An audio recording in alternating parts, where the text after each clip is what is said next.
மதுரை மீனாட்சி அவர்களுக்கு மாலை அணிவித்து நமது கிராமத்தின் சார்பாக மகிழ்கிறார்கள்.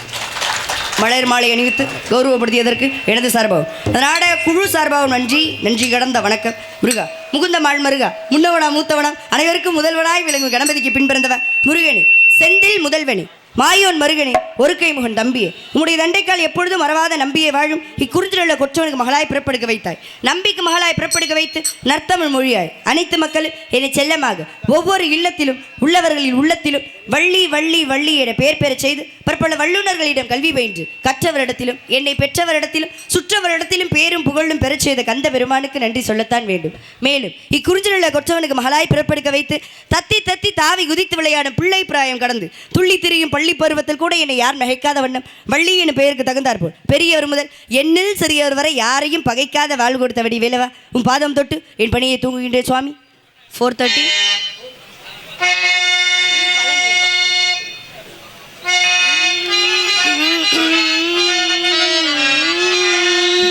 பழம் நீயப்பா ஞான பழம் நீயப்பா தமிழ் ஞான பழம் நீயப்பா பழம் நீயப்பா ஞான பழம் நீயப்பா தமிழ் ஞான பழம் நீயப்பா சபை தண்ணீர் திரு சபை தண்ணீர் உருவாக்கும் புள்ளபோர்க்கு பொருள் கூறும் பழம் நீயப்பா ஞான பழம் நீயப்பா தமிழ் ஞான பழம் நீயப்பா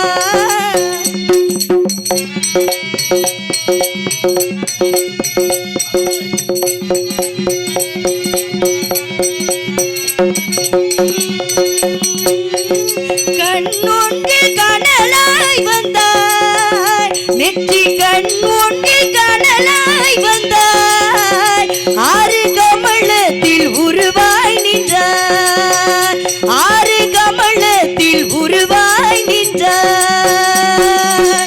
கார்த்திகை பெண்பாள் உண்டா திரு கார்த்திகை பெண்பாள் உண்டா உலகண்ணை அணைப்பாளே திருமேனி பொறுக்கூறு தமிழ் ஞான பழம் நீயப்பா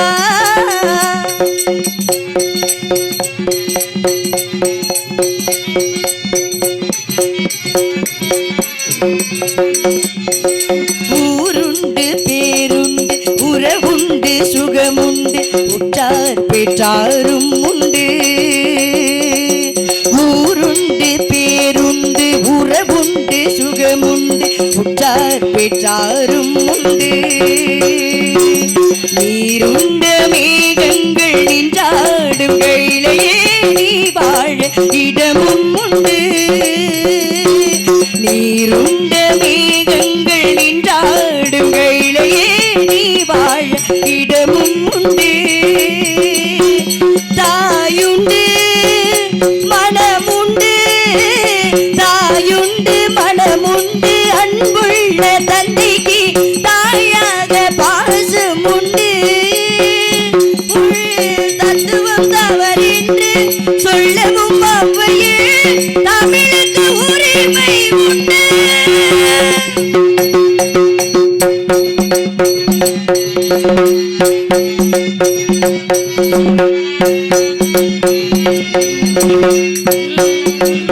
ஆறுவது சினம் கூறுவது தமிழ் அறியாத சிறுவனானி ஆறுவது சினம் கூறுவது தமிழ் அறியாத சிறுவனானி மாறுவது மனம் சேருவது இனம் புரியாத முருகனானி மாறுவது மனம் சேருவது இனம் புரியாத முருகனானி எருமையில் ஏறு ஈசனிடம் நாடு எருமையில் ஏறு ஈசனிடம் நாடு இன்முகம் காட்டவாணி ஏற்றுக்கொள்வாய் ஊட்டி செல்வேன் என்னுடன் ஓடிவாணி என்னுடன் ஓடிவாணி.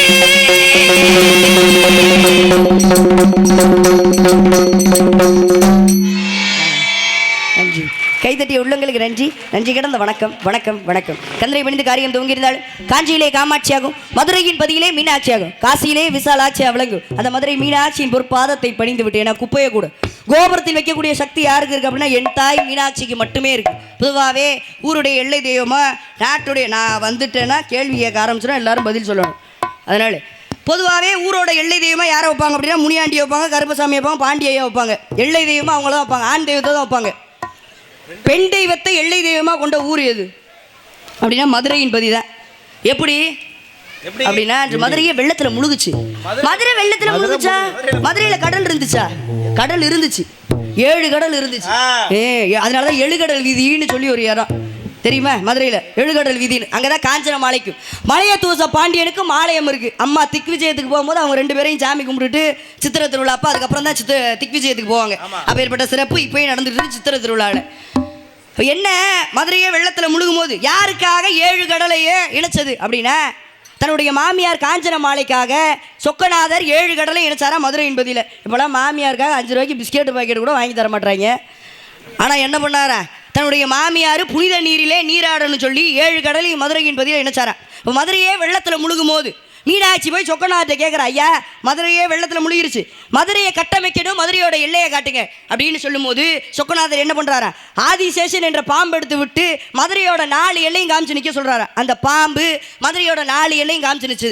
ஒன்று தென்புறங்குன்றோன்னு சொல்கிற திருப்புறங்குன்றோம், இன்னொன்று அழகர் மலை, இன்னொன்று என்ன அப்படின்னா இந்த பாம்போட படமும் புறமும் இணைந்து காட்டுது பாருங்க, படப்புறம்னு சொல்லக்கூடிய மடப்புறம். அதனால் எதுக்குமே கவலைப்படவே கூடாது. எல்லாமே வரும் போகும். நடிகர்கள் தானே 30 நாள் ஒரே மாதிரி இருக்குமா, 30 நாள் இதே மாதிரி மைக் செட்டை சந்திக்க முடியுமா அப்படின்னும் போது அதெல்லாம் பற்றி கவலைப்படவே கூடாது. அதனால் இருந்துட்டு போகுது சிறப்பு. அப்போ இந்த 3 எல்லைக்குமே ஆண் தெய்வத்தை வச்சாலே அந்த ஒரே எல்லைக்கு மட்டும் அந்த பாம்போட படமும் புறமும் இணைந்து காட்டிய அந்த படப்புறத்தில் அந்த மடப்புறத்தில் பெண் தெய்வத்தை வச்சிருப்பாங்க. மீனாட்சி போலவே பச்சை நிறத்தோடும் அக்கடி கிரீடத்தோடும் பட்டை புருவத்தோடும் காட்சி தரக்கூடியவள். அப்போ ஏற்பட்டவளி சாமியை போய் சாமி மாதிரியா கும்பிட்றேன், அந்த அம்மாட்ட போய் காசு வெட்டி போடுறது கொஞ்சம் தனியாக பண்ணுறோம், அப்புறமா பேசுவோம். அதனால அப்போ ஏற்பட்டவளி ஒரு பாத்தை பணிந்து விட்டு படியை தூங்கலாம் சிறப்பாக இருக்கும் என்பதால்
முடிக்க நடந்தாரு பழமேடான பாதையெல்லாம் கடந்தாரு. போடாத வேஷம் எல்லாம் போட்டாரு சுந்தரரு மீனாட்சி கரமுடிக்க நடந்தாரு பழமேடான பாதையெல்லாம் கடந்தாரு. மறி போற பள்ளிகட்ட துணிஞ்சாரு மகராசி கண்ண கண்டு பணிஞ்சாரு. ஊரோடு தேரோடு புறவாடு ஒரு காட்சி மனசும் மனசும் இணைய ஒரு நாள் திருநாள் பிறந்தது. பல்லாக்கு குதிரையில பவனி வரும் மீனாட்சி பவனி வரும் மீனாட்சி பாண்டியன சொக்கரிடம் பாசம் வச்ச ராசாத்தி பாசம் வச்ச ராசாத்தி.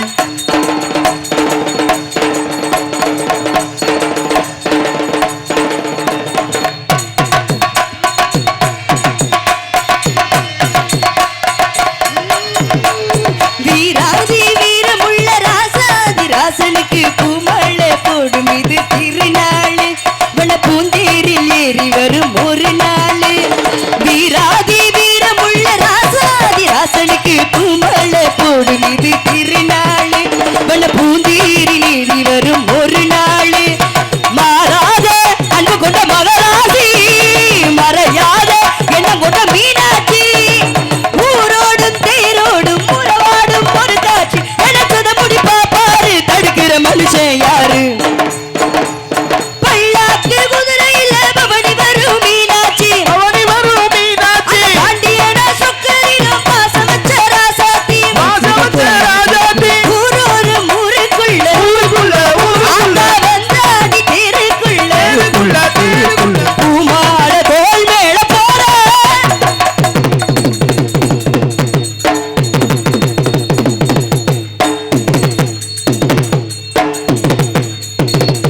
அருமையான பக்கம் மேளம். நன்றி. எதிரி உள்ளங்களுக்கு நன்றி. நன்றி கடந்த வணக்கம். எல்லாம் கைத்தட்டலும் பக்கம் மேளத்தை தான் போய் சேரணும். அருமையான பக்கம் மேளம், அருமையான மைக் செட்டும் கூட. இப்படி ரெண்டும் சரி அமைச்சாதான் கூடுதலாக 2 பாட்டு பாடுறேன். இல்லை நாரதர்கிட்ட கத்தணும்னு தோணும், பேசணும், சண்டை போடணுன்ட்டு. இது ஒன்று சரியில்லைன்னு வச்சுக்கோங்களேன். அப்படியே எங்கள் அண்ணனை பார்த்த மாதிரியே இருக்குது, சீனியனை பார்த்த மாதிரியே இருக்குது. சந்தோஷம். அருமையான ஒரு ஒளிபெருக்கி. அது இல்லைன்னு வச்சுக்க, சரி இல்லைன்னா இந்த பக்கம் திரும்பிக்கிட்டே இருப்போம். அண்ணன் வாலி வைங்க, அண்ணன் அவுட்டரை கட் பண்ணிட்டு இன்னொரு வைங்க, அண்ணன் பேசுவீங்க அப்படின்னு சொல்லிகிட்டே இருப்போம். ஆனால் இந்த பக்கம் திரும்பாத காரணம் என்ன அப்படின்னா, எதுவுமே சொல்ல வேணாம். நல்ல தொழிலாளிக்கு எதுவுமே சொல்ல வேணாம்ல. சிறப்பாக இருக்குது. வாழ்த்துக்கள். கந்தனை பணிந்து காரியம் துவங்கி இருந்தாள். அந்த உமைவழி நரலை பெற்றிருந்தாள். அண்டருக்காய் நெஞ்சிருந்தி அம்பலத்தில் ஆதிசிவன் தொண்டனுக்கு தொண்டர் என்ன தொண்டு செய்வது எக்காலம் தொண்டனுக்கு தொண்டு செய்ய இறங்கி வருவாராம் சிவபெருமான். அதனால தான் மதுரையின் பதியிலே 64 திருவிளையாட புரிந்தார். நமக்காக தான் விறகு விற்றார், மாணிக்கம் விற்றார், வளையல் விற்றார். எதுக்காக போய் விறகு விற்றாரு? இந்த ஏமநாத பாகவதர்னு ஒருத்தர் வடநாட்டில் இருந்து பாண்டிய நாட்டுக்கு வந்தார். ரொம்ப சிறப்பாக பாடக்கூடியவர். அவருக்கு ஒரு மண்டகனை, என்னை மிஞ்சி பாண்டிய நாட்டில் பாட ஆளே கிடையாது. அப்படி நீ ஆளை கூட்டிகிட்டு வந்துட்டேனா? சோமநாத பாகவதர், ஏமநாத பாகவதர் வடநாட்டை சார்ந்தவர். அவர் பாண்டிய நாட்டுக்கு வந்து சொல்றாரு, பாண்டிய நாட்டில் என்ன மிஞ்சி பாட ஒரு ஆளை நீ கூட்டிட்டு வந்துட்டேனா, என் கலையும் நானும் இந்த பாண்டிய நாட்டுக்கு அடிமைன்னு எழுதி கொடுத்துட்டு போறோம் அப்படின்னு சொல்லுவோம். பாண்டிய மண்ணும் கோவம் வந்துருச்சு. இவனோட மண்டகணத்தை எப்படியாச்சும் அடக்கணுமே, இவ்வளவு மண்டகணமா இவனுக்கு பாடுறோன்ட்டு என்ன பண்றது அப்படின்னு பார்க்கும்போது போய் பார்க்குறாரு. மதுரையில் யாருமே கிடையாது. இந்த பானபத்திரம் என்ன பண்ண, கோயிலில் சிவபெருமானை நோக்கி பாடிக்கிட்டு இருக்கேன். பானபத்திரனை பார்த்தப்பா, நீ ஏமநாத பாகவதர் வந்து இப்படி ஒரு சவால் விட்டுருக்காரு, பாண்டிய நாட்டில் என்ன மிஞ்சி பாட ஆளே கிடையாது, நீ என்ன பண்ற, அவருக்கு நிகராக அவர் கூட போட்டி போடணும் அப்படின்னு சொல்கிறாங்க. போட்டி போடணும்னு சொல்ல இவருக்கு பயம் வந்துடுது. ஐயா, நான் கோயிலில் சும்மா சிவனை பற்றி பாடிட்டு இருப்பேன், என்ன போய் நீங்கள் ஏமநாத பாகவதர் அவர் எவ்வளோ பெரிய பாடகர், அவர் கூட போய் பாட சொல்லிட்டு இருக்கீங்களே, நான் வரல சாமி அப்படின்னு சொல்ல, நீ தான்யா பாடுறதுக்கு இருக்க, நீ தான் பாடியாகணும் அப்படின்னு சொல்லவும் இவர் சொக்கநாதர்கிட்ட போய் முறையிடுறாரு. ஐயா, அவர் எவ்வளோ பெரிய ஆள், என்னை இப்படி ஒரு போட்டியில் கலந்து விட்டாங்களே, நான் என்ன பண்ணுறதுன்னு சொல்லும் போது பக்தர்களுக்காக இறங்கி வந்து விறகு விட்டாரா, மாணிக்கம் விட்டாரா, வளையல் விட்டாரா. இந்த பாட்டு, இவன் பாட்டை எப்படியாச்சும் நம்ம இவனுக்கு பாடவே தெரியாது, நம்ம நிரூபிக்கணும் அப்படின்னு சொல்லி சிவபெருமானே விறகு விட்டு ஏமநாத பாகவதரை நீயும் உன்னுடைய கலையும் பாண்டிய நாட்டுக்கு அடிமைன்னு எழுதி கொடுத்துட்டு இரவா ஓடி போயிட்டேன். அப்போ ஏற்பட்ட சிறப்பு அந்த கடவுளால் தான் முடியும். எத்தனை பேர் வீட்டில் சிவலிங்கத்தை வச்சு சாமி கும்பிட்றீங்க? எங்க கை தூக்குங்க, பேசாம கவனிங்க. மதன் ராஜா கும்பிட்றேன், ஆல்ரவுண்டர் நொறுக்க போறேனே, ஒரே ஒரு ஆள் 2 3 பேர் வீட்டில் சிவலிங்கத்தை வச்சு சாமி கும்பிட்றோம். 4 பேர், நானும் கும்பிடுவேன். சிவலிங்கத்தை வச்சு கும்பிடும்போது கும்பிட வேணான்னு சொல்லுவாங்க. பெருமாளுடைய புகைப்படம் எத்தனை பேர் வீட்டில் இருக்கு? பெருமாளோட படம் எல்லாருக்கிட்டையுமே இருக்கு. ஏன்னா அவர் காசு சாமி, காசு நிறைய கொடுப்பாருன்றனால அவர் படம் எல்லாரும் வச்சுருவோம். ஆனால் சிவலிங்கத்தை வச்சு சாமி கும்பிட மாட்டோம். என்ன காரணம்? சிவன் நிறைய சோதிப்பார், இருக்கிறது இல்லாமல் போயிடும், சிவனெல்லாம் கும்பிட்டான்னுவாங்க. சோதிச்ச எல்லாரையுமே சாதனையாளராக மாற்றக்கூடிய தெய்வம் யார் அப்படின்னா சிவபெருமான் மட்டும்தான். 63 நாயன்மார்களை பற்றி படிச்சிருந்தா தெரியும். அப்பேற்பட்ட சிறப்பான கடவுள் எதுக்காக சோதிக்கிறாரு? இந்த மனுஷாளுகளோட புத்தி எப்படி, குரங்கு புத்தி.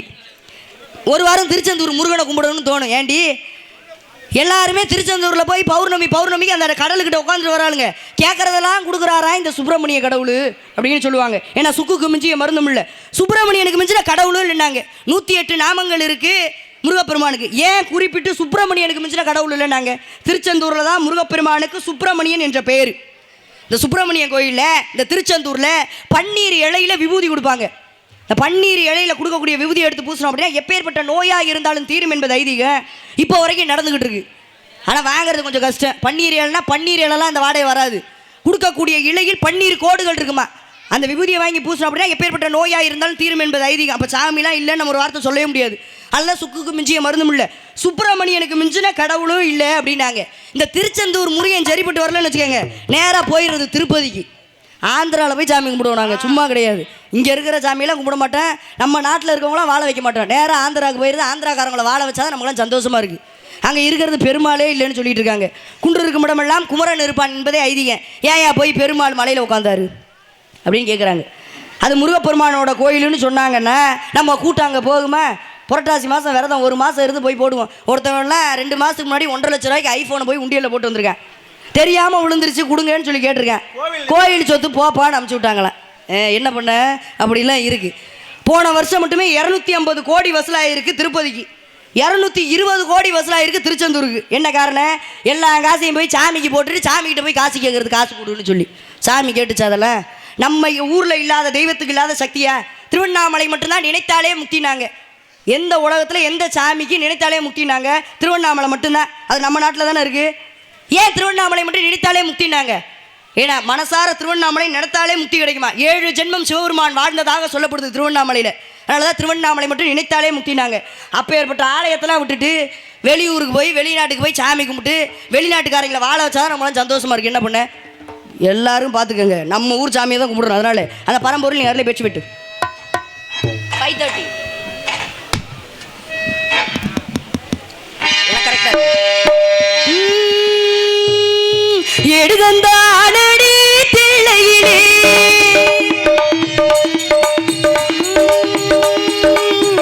எடுகந்தானடி தில்லையிலே அதை பாட வந்தேன் அந்த எல்லையிலே இறைவனை நாட இன்னிசை பாட திருமுறை கூறிடும் அறநெறி கோவோட ஆடுகின்றானடி தில்லையிலே.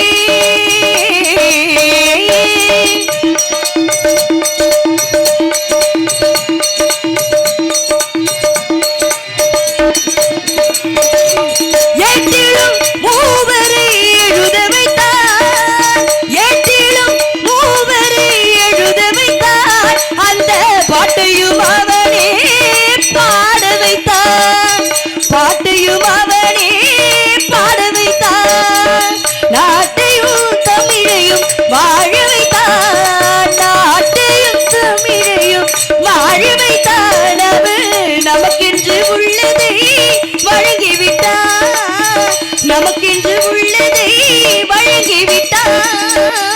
ஆடுகின்றானடி தில்லையிலே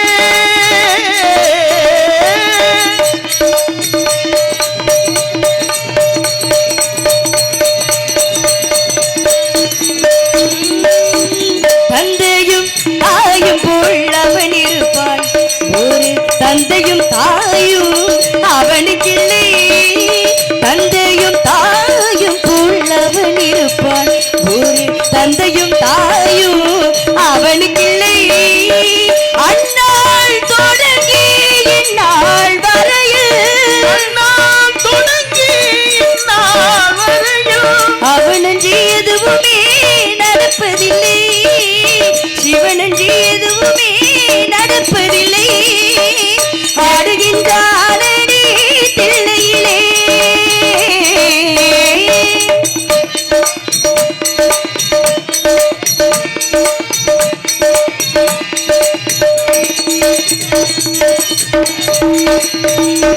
அப்பரும் சுந்தரரும் சம்பந்தருமே, அப்பரும் சுந்தரரும் சம்பந்தருமே திரு அருணுடன் பாடிய தேவாரமே, அருணுடன் பாடாத தேவாரமே இப்புவியில் அனைவரும் அறிந்திடவே, இப்புவியில் அனைவரும் அறிந்திடவே அதை செவிழும் சோழனே பெரும் குளமே, செவிழும் சோழனே பெரும் குளமே.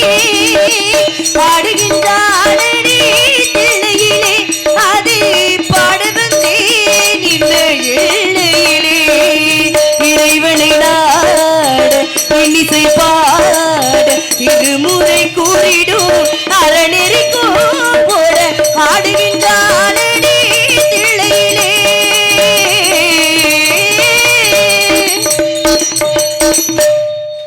நன்றி. எதிரி உள்ளங்களுக்கு நன்றி, நன்றி கடந்த வணக்கம். சிவபெருமானோட ஆலயத்துக்கெல்லாம் போகணும்னு வச்சுக்கோங்களேன், வலதுபுறமா சண்டிகேஸ்வரர்னு ஒருத்தர் இருப்பார், தெரியுமா? தெரியும்னா தெரியும்னு சொல்லுங்க, சத்தமா சொல்லுங்க பெண்கள்லாம். சண்டிகேஸ்வரர்னு ஒருத்தர் இருப்பாரே, தெரியுமான்னு கேட்டேன். சிவபெருமானோட கணக்கு பிள்ளை, சிவனை கும்புறவங்களுக்கு மட்டும் தான் தெரியுது. சிவபெருமானோட கணக்கு பிள்ளை. இந்த சித்திரை மாதம்ன்றது ஏன் வந்துச்சு அப்படின்னா, சித்திரகுப்தன் பிறந்த நாள சித்திரை மாதம் வந்தது. சித்திரை மாதம் மட்டும் தான் சித்திரகுப்தன் பிறந்தார். அவர் யாரோட கணக்கு பிள்ளை? யமதர்மனோட கணக்கு பிள்ளை. கடவுள்களுக்கே 2 பேருக்கு தான் கணக்கு பிள்ளை இருக்குது, ஒன்று சிவபெருமானுக்கு, இன்னொன்று யமதர்மனுக்கு. அந்த சண்டிகேஸ்வரர் என்பவர் கொஞ்சம் பொறுமையாக மட்டும் அமைதியாக பேசாமல் கவனிங்கண்ணே, பார்க்குறவங்களுக்கு எடுத்து விட்றாம. சண்டிகேஸ்வரர்னு ஒருத்தர் வலதுபுறத்தில் இருப்பார். அவர் யார் அப்படின்னா, சிவனோட சொத்து குலநாசம்ன்றோம்ல, சிவனோட கணக்கு எழுதுறவர், சொத்து கணக்கு எழுதுறவர்.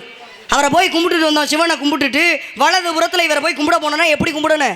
நம்ம ஆளுங்களாம் எப்படி கும்பிடுவாங்க தெரியுமா? கை தட்டுறது, சாமியை பார்த்து அவர் காது கேட்காதான், கை தட்டினாதான் வெளுக்க போகிறேன் அப்படிலாம் கிடையாது, அப்படிலாம் கும்பிடக்கூடாது. கை தட்டுறது, சாமியை பார்த்து விசில் அடிக்கிறது, சாமியை பார்த்து கண் அடிக்கிறது, கொஞ்சம் நஞ்சம் அநியாயமாக நம்ம மக்களில் கிடையாது. சிவனோட சொத்து எதையும் எடுக்கல, சிவனோட பக்தியை தவிர நாங்க எதையும் எடுத்துட்டு போலேன்னு சொல்லி அவர்கிட்ட கையை தொடச்சு காமிச்சிட்டு சாமி கும்பிட்டுட்டு வரணும். பொதுவாகவே சிவனுக்கு நந்திக்கு இடையில போய் சாமி கும்பிடக்கூடாது, அதே பெரிய பாவம். சிவனோட சிந்தையில் இருக்க யாரையுமே கலைக்கக்கூடாது. இவங்க போய் சாமிகிட்ட கை தட்டி காமிக்கிறது யார் சொல்லி கொடுத்தாதான் தெரியல, இருந்துட்டு போகுது. அப்படிலாம் சாமி கும்பிட்றதுக்கு சாஸ்திரம் இருக்குது. இப்போ நம்ம ஐயாவோட கோயிலுக்கு போகிறோம் அப்படின்னா, இல்லை முத்துமாரியோட ஆலயத்துக்கோ இல்லை அம்மன் ஆலயத்துக்கு எதுக்கோ போகிறோம் அப்படின்னா சாமியை 10 நிமிஷம் கும்பிட்டுட்டு கோயிலில் உட்காந்துட்டு தான் வரணும். என்ன காரணம்? அப்போ தான் சாமி நம்ம கூட வரும். இதே பெருமாளுடைய ஆலயத்துக்கோ மகாலட்சுமியோட ஆலயத்துக்கோ போனோம் அப்படின்னா சாமி கும்பிட்டு விறுவிறுன்னு வீட்டுக்கு வந்துடும். என்ன காரணம்? உட்காந்துட்டு வரக்கூடாதான். மகாலட்சுமி நம்ம அங்கே உட்கார்ற இடத்துல உட்காந்து போகலாம். இப்படி சாமி கும்பிட்றதுக்கு சாஸ்திரம் இருக்குது. வைணவ ஸ்தலத்துக்கு ஒரு மாதிரி கும்பிடணும், சைவ ஸ்தலத்துக்கு ஒரு மாதிரி கும்பிடணும். இருந்துட்டாலும் கூட முல்லை, குறிஞ்சி, மருதம், நெய்தல், பாலை சொல்லக்கூடிய ஐவக நிலத்தில் குறிஞ்சி நிலத்தை ஆட்சி புரியும் எனது தந்தையின் பெயர் நம்பிராஜன், தாயார் பெயர் நங்கை மோகினி, எமது பெயர் வள்ளி. எனக்கு உடன்பிறவாத சகோதரர் 7 பேர். 7மே ஆண் பிள்ளைனால மீனாட்சி போல ஒரு பெண் பிள்ளை இல்லைன்னு எங்கள் அப்பாவுக்கு ரொம்ப நாளாக வருத்தம். இப்படி வருத்தப்பட்டு இருக்கும்போது வள்ளி கிழங்கு தோன்றும் இடத்துல பள்ளத்திலிருந்து எடுத்து வந்து ரொம்ப செல்லமாக சீரும் சிறப்புடன் வளர்த்து வருகிறார். பெண் பிள்ளை பிறந்தால் காவலுக்கு அனுப்புவதாக அப்பாவோட வேண்டுதல். அந்த வேண்டுதலுக்கு இணங்க இன்று நான் காவல் புரிய வந்திருக்கிறேன். என்னுடன் என் உயிர் தோழி ஒருத்தி வந்திருக்கா. அதை விட பேர் அழகி ஒருத்தியை கூட்டிகிட்டு வந்திருக்கோம். இங்கே கவனிங்க, பேர் அழகி ஒருத்தி கூட்டு வந்திருக்கோம். அவன் நேரம் நம்ம ஊருக்கே வந்துட்டா. அவ்வளோ ஒரு பேரழகு. பெண்ணுக்கு பெண்ணே பேராசை கொள்ளும் பேரழகி. சின்ன தம்பி பட குஷ்பமாக இருப்பா, சும்மா கிடையாது. அவளை பார்த்தீங்கன்னு வச்சுக்கோங்க, அவளோட அழகில் நீங்களாம் தொபுக்கட்டின்னு விழுந்துருவீங்க. அவன் மட்டும் அழகு கிடையாது. முருகப்பெருமான் சொல்லுவாங்க, அழகென்ற சொல்லுக்கே முருகான்னு சொல்லுவாங்க. முருகப்பெருமான் மட்டுமா அழகு? முருகப்பெருமான் பக்கத்தில் இருக்க எல்லாமே அழகு. ஆயுதத்திலே ரொம்ப அழகு வேலு தான், பறவைகள்லேயே ரொம்ப அழகு மயில் தான். அது மாதிரி அவர் கூட என்னென்ன அழகான விஷயமோ அதெல்லாம் வச்சுருப்பாரு. இன்னொன்று செங்கோல் ஒன்று வச்சுருப்பாரு, அது அப்புறமா பேசுவோம். அதனால் அவளை பார்த்தீங்கன்னு வச்சுக்கோங்க, அவளோட அழகு இல்லைங்க மெய் மறந்துடுவீங்க. அதுக்கு முன்னாடி என் சொந்த வந்தாட்டில் என் மனசில் என்ன இருக்குன்னு சொல்லலை. யார் நினைச்சிட்டு இருக்கேன்? கந்தனை, கடமனை, கார்த்திகேயனை, கதிர்வேலனை, சண்முகனை, சரவணனை, உவனை, யார் முகனை, அந்த பால முருகனை நினைச்சு உருகி கொண்டிருக்கேன். அதனால எப்பேற்பட்ட காதை நம்ம முருகப்பெருமானுடைய இதை சொல்லணும். முருகப்பெருமானோட ஆலயத்துக்குலாம் போகணும்னு வச்சுக்கோங்களேன், பெண்கள்லாம் கேட்பாங்க, பிள்ளை இல்லாதவங்களாம் கல்யாணம் ஆச்சு அப்படின்னா போய் கேட்பாங்க, முருகப்பெருமான் மாதிரியே பிள்ளை வேணும் அப்படின்னு சொல்லுவாங்க. ஏன்? ரொம்ப ரொம்ப ஞானமானவர், ரொம்ப ரொம்ப அழகானவர். ஆனால் யாராச்சு கல்யாணம் ஆகாதவங்க முருகப்பெருமான் மாதிரி புருஷன் வேணும்னு கேட்டிருக்கமா? ஏன் கேட்க மாட்டாங்க? ஏன் கேட்க மாட்டேங்க? 2 பொண்டாட்டி.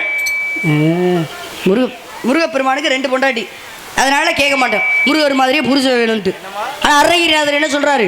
முருகன் மாதிரி தான் புருஷன் வேணும்னு கேட்கணுமா? என்ன காரணம் அப்படின்னா, வள்ளிக்கும் முருகருக்கும் திருமணம் முடிந்த முதல் இரவு அன்று வள்ளியுடைய காலை தூக்கி தன் மேலே வச்சு வள்ளி காலை முருகப்பெருமான் அமைக்கி விட்டாரா. அப்போ வள்ளியம்மை கேட்குறாங்க, சாமி நீங்கள் போய் என் காலை தொடராமா, என் காலை பிடிச்சி விட்றீங்களே அப்படின்னு சொல்லும்போது முருகப்பெருமான் சொன்னாராம்மா, என்னை திருமணம் முடிக்கணும்னு சொல்லி அந்த காட்டில் இருந்து காவல் பார்த்து எவ்வளோ கஷ்டப்பட்டேன், அப்போ உன்னுடைய கஷ்டத்தை நான் தானே போக்கணும் அப்படின்னு சொன்னார். அப்போ சிறந்த கடவுளும் முருகப்பெருமான் தான், சிறந்த கணவரும் முருகப்பெருமான் தான். யார் சொல்கிறது? திருப்புகழ்லே அருணகிரிநாதர் சொல்கிறார். அப்பேற்பட்ட சிறப்பான அந்த முருகப்பெருமான் மாதிரிலாம் புருஷன் வேணாம், அந்த முருகரே எனக்கு கணவராக வேணும். அதனால நானும் பாடுறேன் ஆடுறேன், அந்த முருகப்பெருமான் வருவனான்றாரு, காட்சி தருவனான்றாரு. இருந்தாலும் எப்படி மனசை ஆறுதல் படுத்திக் கொள்வது? எம்பெருமான் முருகப்பெருமான் அவரை பற்றி பேசிக்கிட்டு போது பாடிட்டு இருக்கும்போது கூட்டத்தில் எங்கேயாச்சும் என்ன மறைஞ்சிருந்து பார்த்துட்டு பாருன்னு சொல்லி அவருக்காக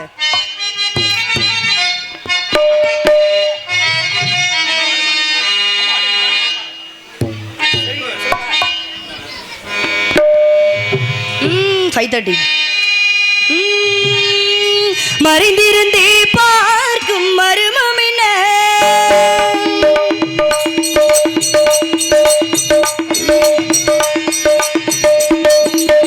சுவாமி, மறைந்திருந்தே பார்க்கும் மருமம் என்ன, அழகர் மலை அழகா, இந்த சிலை அழகா, இன்று மறைந்திருந்தே பார்க்கும் மருமம்